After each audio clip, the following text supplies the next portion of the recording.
Alright, we are doing OChem reactions. Did a little trial run, and we're probably just going to cover these three first. Then we're going to do these four in another video. And then finally, we will do carboxylic acid derivative talk, and then aldol stuff, condensation and retroaldol stuff. But it's test week. We took a practice test 2 days ago on Sunday or Saturday, and got a very good score. We're happy with it, but I don't know.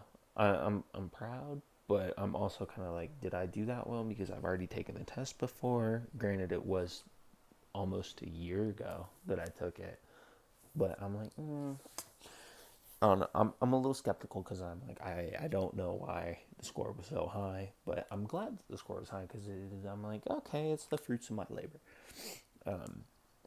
But we're gonna keep working. Test is on Friday. Today is Monday. Then we got Tuesday, when probably practice test tomorrow, Tuesday. Review that. Review it on Wednesday. Review it on Thursday. Very little, but even so. And then we're probably driving down to Phoenix Wednesday night, Thursday morning. Test on Friday. We're gonna fucking kill the test on Friday. But before that, let's talk some reactions. This is actually where I kind of this is my safe space a little bit. I was an OChem TA, and I had to explain these a bunch of times. Not these ones, but I mean SN2, SN1, yes. But like the very basic OChem, like first semester survey course reactions, those are my shit. But this is the MCAT stuff is completely different from undergrad stuff. At least for me, it was. I don't know if that's just because of NAU or what, but or the classes I took at NAU, or the lack thereof, I should say, but completely different. Anyways, this is what we got to know for the MCAT because that's what we're studying for. SN2. So we're going to talk about what the rate depends on, and for SN2, just think about the numbers. It's going to depend on two concentrations, and that's going to be of the nucleophile and electrophile. Whereas SN1 only depends on the concentration of the electrophile.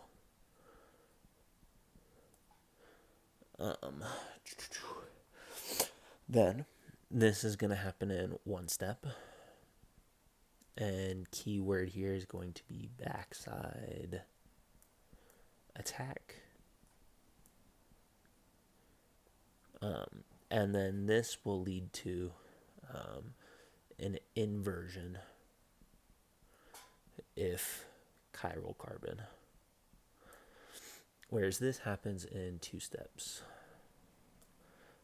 First of which being the slow step is going to be the carb cation formation. And then the second, which will be the fast, just by process of elimination, is going to be the addition.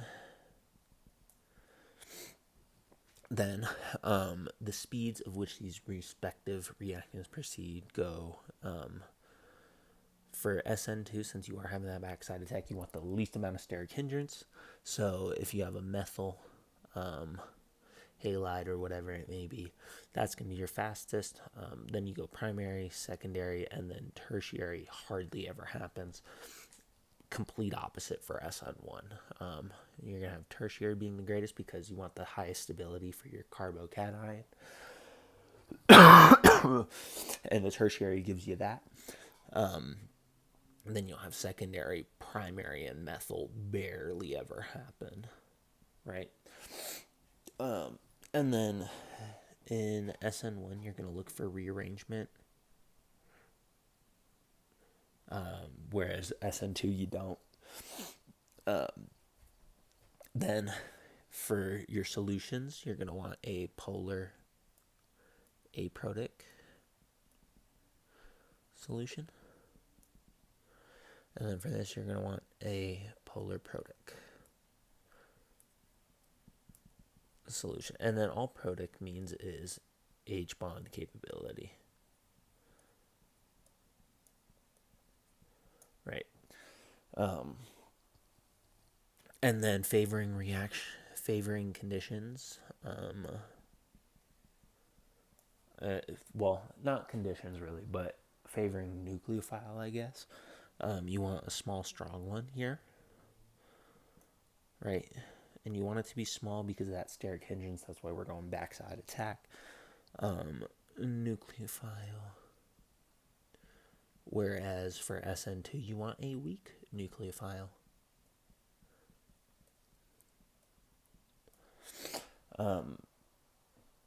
And in my mind brain, I know what these look like, so I'm not really going to go into that.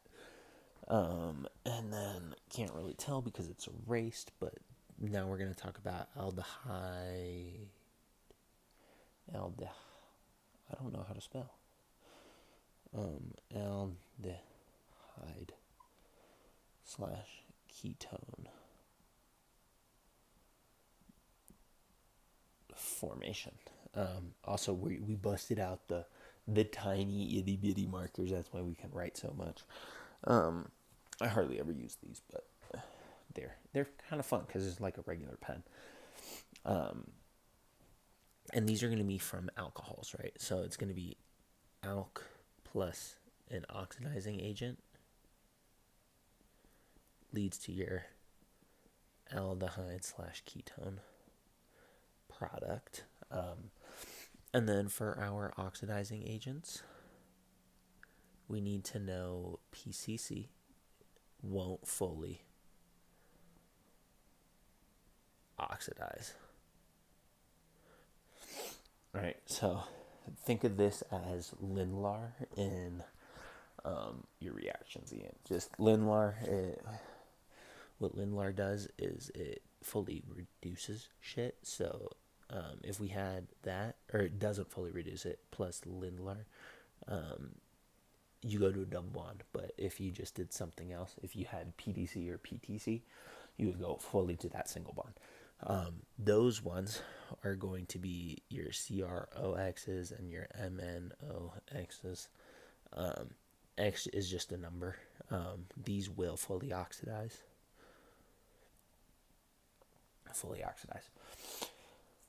Okay. Then the actual ones that we need to know is that your primary alcohol plus your oxidizing agent will result in a aldehyde.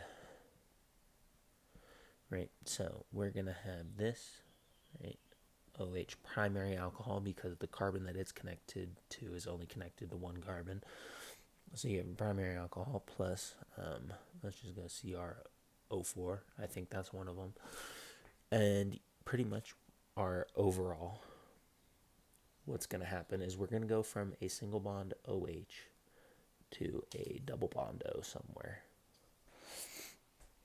Right, and so it's just going to stay on the same exact carbon. So we're going to have 1, 2, 3 carbons there. And then we're just going to turn that into an O. And then to satisfy that carbon, we're going to make that an H. And then that right there is going to be our aldehyde group. Now, secondary alcohol plus an oxidizing agent. So secondary alcohol is going to look like this, right? Because carbon we're attached to. 1 carbon, 2 carbon. Plus, let's just do PCC this time, is going to give us our ketone. And then same general overall reaction. We're going to take our rest of our shit. And then we're just going to turn that OH into a double bond. And then that is going to be a ketone. And then a little note is that tertiary alcohols don't react. Okay. And then probably final subject for today is going to be reactions with the aldehyde and ketone. So we're going to do the deprotonation of an alpha hydrogen. So within your aldehyde or ketone, you're going to have, we'll just work with the ketone today. Or actually, let's do an aldehyde. you're going to have your carbon, right? And then adjacent to your carbonyl carbon, right? Carbon, because this is a carbonyl bond. You're going to have your alpha carbon, right? Since it's one away. If you were to go two away, it would be a beta carbon. And if you were to go three away, it would be a gamma carbon. I think gamma is the Y. But attached to your alpha carbon, we're going to get rid of those real quick. You're going to have 3 alpha hydrogens. And when you deprotonate that, you're going to get a negative charge on that alpha carbon. And this is going to be one of your enolate ions.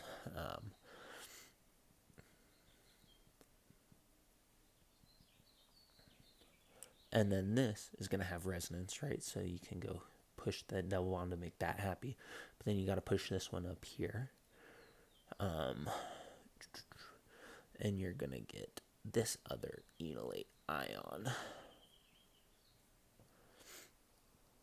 Right? And then, yeah, that's going to be those 3, technically 4 reactions.